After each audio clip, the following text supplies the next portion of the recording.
Hello, boys and girls, courageous men and women of God.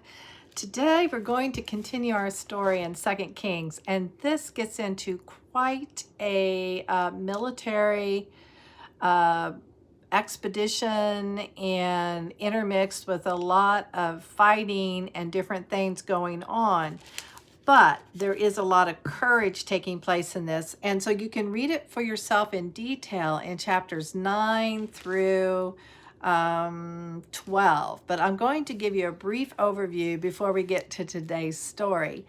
So basically, King Ahaziah is a wicked king, very similar to King Ahab. King Ahab is over Israel. King Ahaziah is over Judah.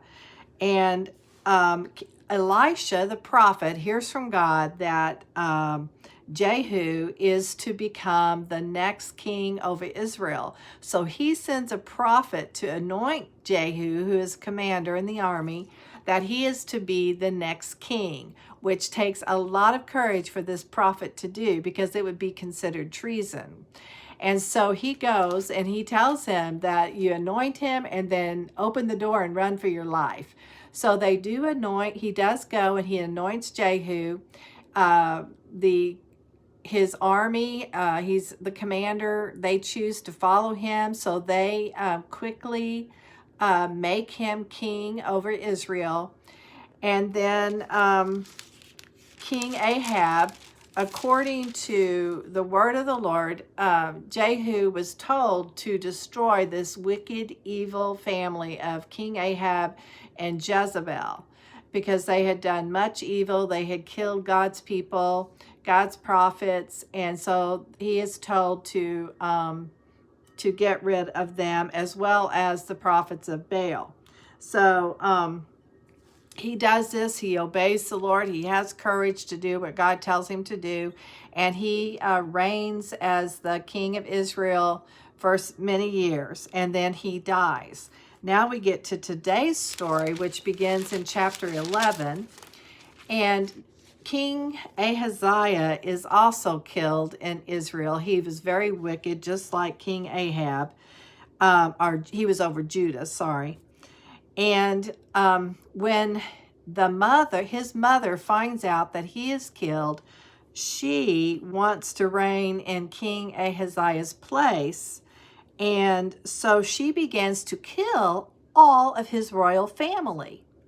Now, here is the person who shows great courage. One of his sister, King Ahaziah's sister, her name is Jehosheba.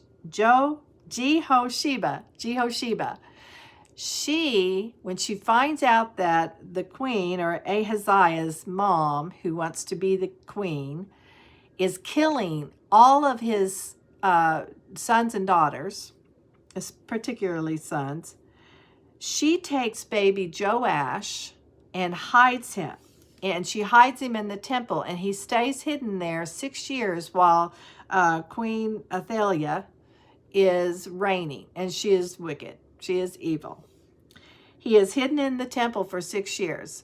So the sister, King Ahaziah's sister, shows great courage in standing against what the queen was doing, and she hides his heir, Joash. The priest shows great courage in that he keeps and raises Joash and protects him, and it's all kept a secret until he's 7 years old. I think he was hidden for 6 years, and when he's 7 years old, the priest tells all of the commanders in the army, tells the commander in the army, and the priests and the palace guards, etc., and they agree to protect the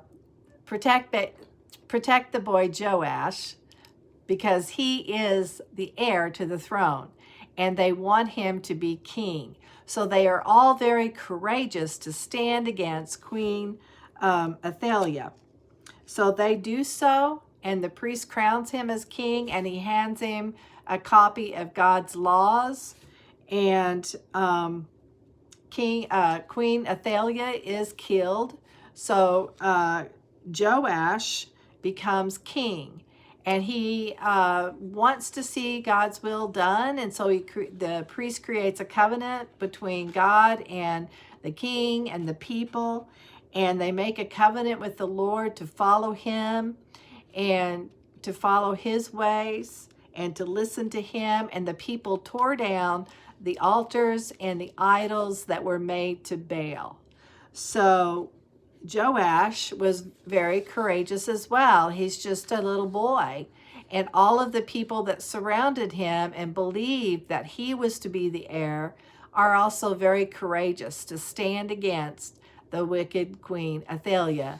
And they do become, they do lead their nation, the nation of Israel, into, he is actually over Judah. Judah and Israel were both kingdoms that were God's people. So over Judah, King Joash leads the people to follow the Lord.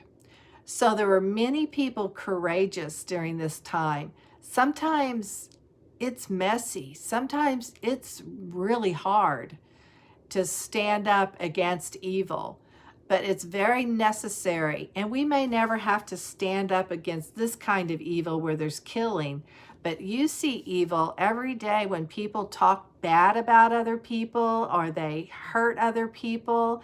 And this is something that we need to learn how to be courageous and to do whatever God tells us to do, because we may be the answer to that situation.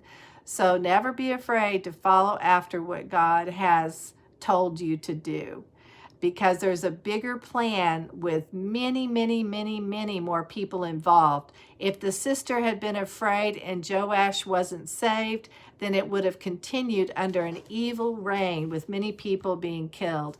But in this situation, the sister was brave, she was courageous, and she saved the next king of Judah, who would follow God's ways and lead the people. So you never know what your courageous act, who it may affect, and how it may trickle out to have an effect on a greater number of people. This was kind of a hard story today, but if you want to read more about it, check out 2 Kings chapters 9 through 11. Okay, have a marvelous, courageous day. And remember, having courage doesn't necessarily mean that you're not afraid. It just means that you go ahead and you do it anyway. Okay, take care. God bless. Bye-bye.